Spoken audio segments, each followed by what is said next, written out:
mon roussal. Elle a voulu dire par là qu'étant donné que j'ai utilisé cette eau, toi ne l'utilise pas pour te purifier, car elle a été souillée par moi-même.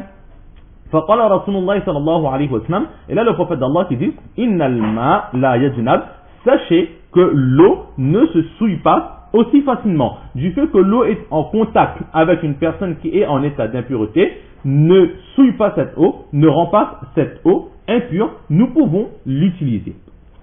Alors, dans l'explication que nous avions donnée, nous avions dit que le ma'i mustamal, c'était de l'eau qui dégoûtait de notre corps après son utilisation. Ici, dans ce hadith, on ne parle pas de cette eau, mais c'était une bassine que Hazrat Maïmouna allait utiliser, il restait de l'eau dedans, donc le prophète sallallahu alayhi wa sallam a voulu l'utiliser. En apparence, on ne parle pas de ma'i mustamal dans ce hadith.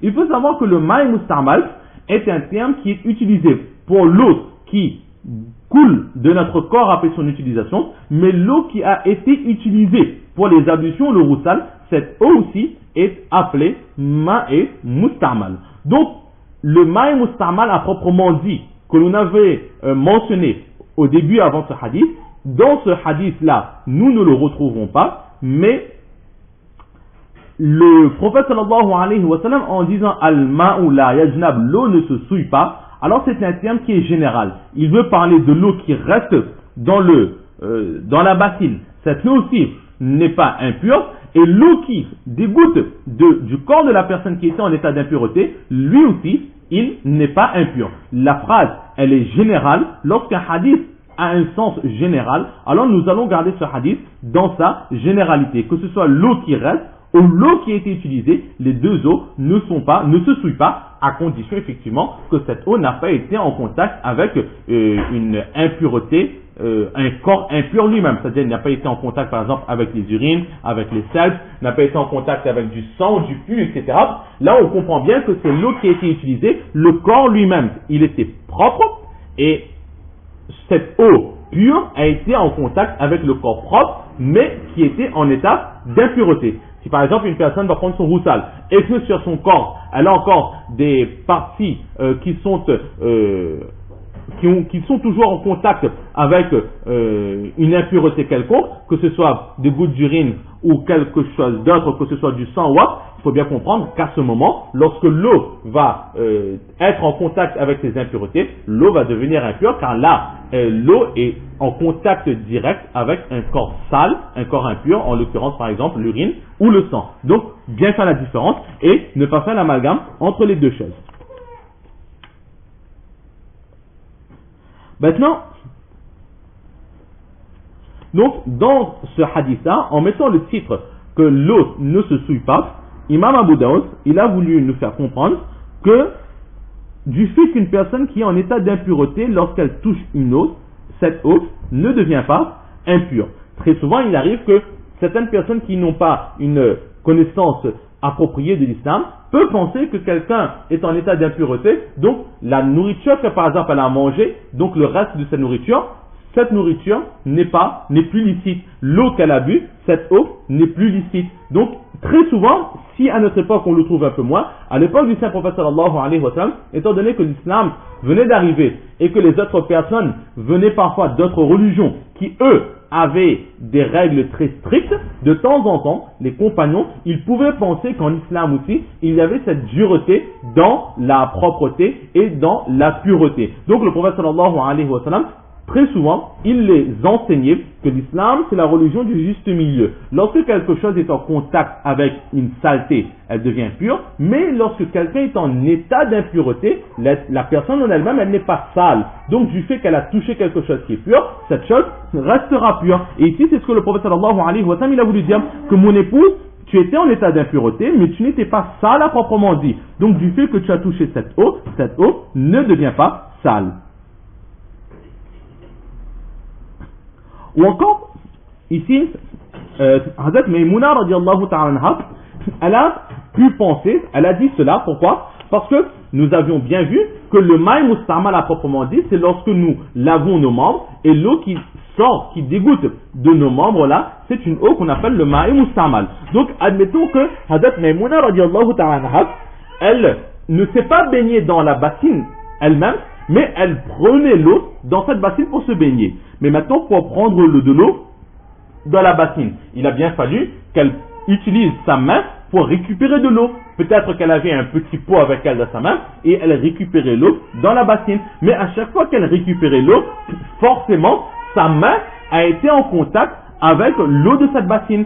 Son corps était en état d'impureté et la main aussi était en état d'impureté. Donc, on peut aussi comprendre dans ce hadith que Hazrat Maïmouna radiallahu ta'ala anha, elle a dit au prophète d'Allah que j'étais en état d'impureté, donc obligatoirement, il y a un peu d'eau mustamal, d'eau utilisée pour la pureté, qui est entrée dans cette bassine. Car ma main, elle aussi, elle était en état d'impureté et ma main a été maintes et maintes fois en contact avec l'eau de cette bassine. Et là, le prophète sallallahu alayhi wa sallam, il a dit, ne t'inquiète pas, c'est l'eau, elle ne se souille pas aussi facilement.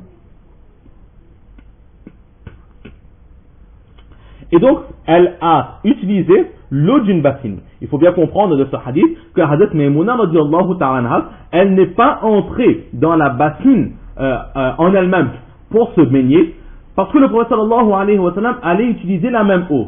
Donc, si Hazrat Maïmouna a pris un bain rituel dans cette eau, et que le prophète sallallahu alayhi wa sallam utilise cette même eau pour le wuzu, les ablutions, là ce sera de la part du prophète sallallahu alayhi wa sallam, na'udhu billah, un manque d'hygiène incontestable. Or, le prophète sallallahu alayhi wa sallam, il était pur, il aimait la pureté, il détestait tout ce qui allait à l'encontre de l'hygiène. Donc, on ne peut penser de la part du saint prophète sallallahu alayhi wa sallam qu'il irait se baigner dans la même eau qui aurait été utilisée par quelqu'un d'autre qui vient de se laver. Et c'est aussi quelque chose que la nature humaine refuse. Que quelqu'un a déjà pris une eau, elle s'est déjà baignée dans une eau, nous voyons une eau avec un peu de savon, etc., qui traîne un peu en haut, on a très souvent vu, et est-ce que qui c'est qui voudrait de nouveau entrer dans cette eau pour prendre son bain tout en sachant que quelqu'un est déjà entré avant nous? Non, on va jeter cette eau et on va prendre de l'eau propre. Le prophète sallallahu alayhi wa sallam, il était beaucoup plus propre que nous, et il détestait plus que nous tout ce qui était non-hygiène et tout ce qui était sale.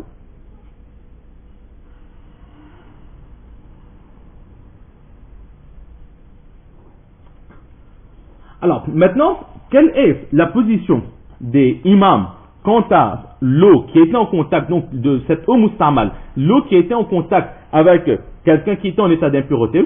Quelle est la position de chaque imam? Imam Malik alayhi rahma, lui il dit que il faut comprendre que l'eau a deux qualités bien distinctes. La première qualité, c'est que l'eau elle est pure ou elle est impure. Si elle est pure, on peut la consommer, on peut la boire. Si elle est impure, on ne peut la consommer, on ne peut la boire. Ensuite, la deuxième capacité, la deuxième qualité, c'est que est-ce que l'eau a en elle la faculté de purifier quelqu'un? Elle est pure, certes, mais est-ce qu'elle a cette faculté de purifier quelqu'un ou est-ce qu'elle n'a pas la faculté de purifier quelqu'un? Il y a deux qualités dans cette eau et à propos de ces deux qualités, il y a des divergences entre les savants. Imam Malik alayhi rahmat, il dit que l'eau mustamal, donc que quelqu'un utilisé pour les ablutions, etc., et qui dégoûte de son corps ou qui est tombé dans la bassine que nous avions utilisée, donc cette eau mustamal, elle est pure aussi et elle a la faculté de rendre les autres purs.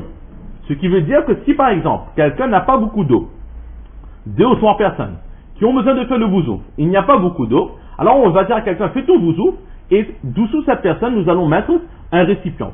Et nous allons récolter toute l'eau qui coule de son corps une fois qu'elle est lavée chaque membre. Donc elle lave son visage, on met un récipient dessous, et toute l'eau qui tombe, on l'empêche de tomber par terre, on récupère dans le récipient. Elle lave son bras, on fait en sorte que toute l'eau qu'il a utilisée retombe dans le récipient. De cette façon, on récupère toute l'eau que la précédente personne a utilisée pour ses ablutions. Imam Malik alayhi rahma, il dit que cette eau est pure, on peut la consommer, et cette eau a toujours la faculté de purifier. On peut réutiliser cette eau pour faire le wuzu.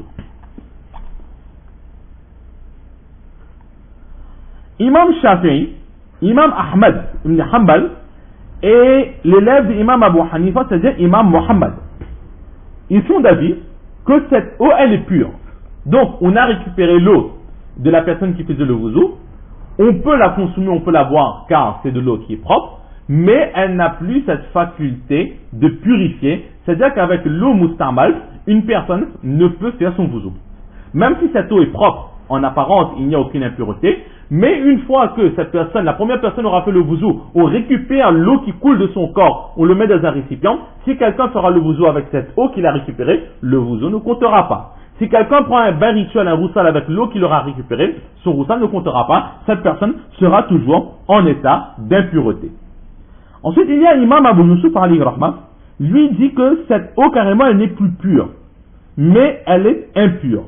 C'est une najasa, elle est impure, mais elle fait partie des petites impuretés. Ce qui veut dire que si par exemple quelqu'un a été mouillé avec cette eau, il pourra faire le wuzu, il pourra faire la prière, il pourra faire sa prière avec son vêtement qui a été mouillé par cette eau qui dégoûte, qui coule d'une personne qui vient de faire le wuzu ou qui vient de prendre le roussal.